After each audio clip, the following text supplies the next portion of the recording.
যে আমার কাছে এসে ওনার বদনামি করবে, ওনার কাছে গিয়ে আমার বদনামি করবে, আমার কাছে এসে আমাকে পামপট্টি দিবে, ওনার কাছে গিয়ে ওনারে পামপট্টি দিবে। এরকম লোক আছে না নাই? ঘরে ঘরে। আল্লাহ মাফ করুন, আমাদের অনেকের মধ্যে এই চরিত্রটা আছে না নাই?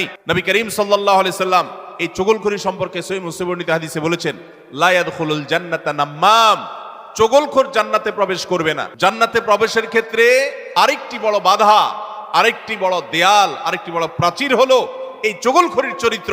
ভাইরা আমার, আসুন তওবা করি, চগলখড়ি করব না। কারোর ভালো কিছু পেলে সেটা তার পেছনে অন্যদের কাছে বলবো, আর মন্দ কিছু হলে তার সামনে বলবো।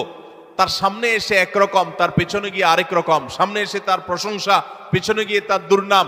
এই দুশ্চরিত্র অনেক অনেক নেকামলকারী মানুষ, নামাজ কালাম ওয়ালা মানুষ, জিকির আজকার ওয়ালা মানুষ, অনেক ইসলামের কাজ করেওয়ালা মানুষ, দাওয়াতের কাজ করেওয়ালা মানুষ, তাদের মধ্যে এই বদভ্যাস, এই দুশ্চরিত্র, এই খারাপ জিনিস আছে।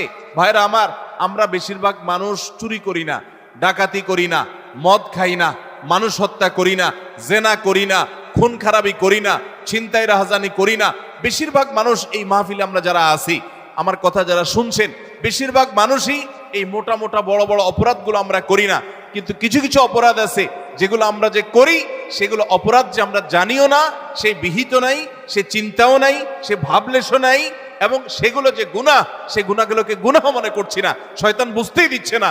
তার মধ্যে একটা হলো এইটা, চগলখড়ি। ঘরে ঘরে, জনে জনে দেখবেন এই বদভ্যাস, যে সামনে একরকম পিছনে আরেক রকম, নেফাকি এবং কপটতা আজ জনে জনে ভরে গেছে। আল্লাহ তাআলা আমাদের সবাইকে জান্নাতে যাওয়ার ক্ষেত্রে যত বড় বাধা, এই বাধাকে আল্লাহ তাআলা আমাদেরকে অতিক্রম করার তৌফিক দান করুন। এই বাধা অতিক্রম করার উপায় কি ভাই?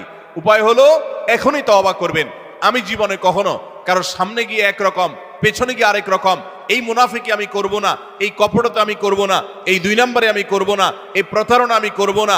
কোনো মানুষের সামনে গিয়ে ভালো সাজবো, পেছনে গিয়ে দুর্নাম করব না, আরেকজনের কাছে গিয়ে তার দুর্নাম করা, আর আবার তার কাছে গিয়ে আরেকজনের দুর্নাম করা, অর্থাৎ দুজনের মধ্যে লাগালাগি করে দেওয়ার জন্য যে ভূমিকা, সেই ভূমিকা অবতীর্ণ হওয়া।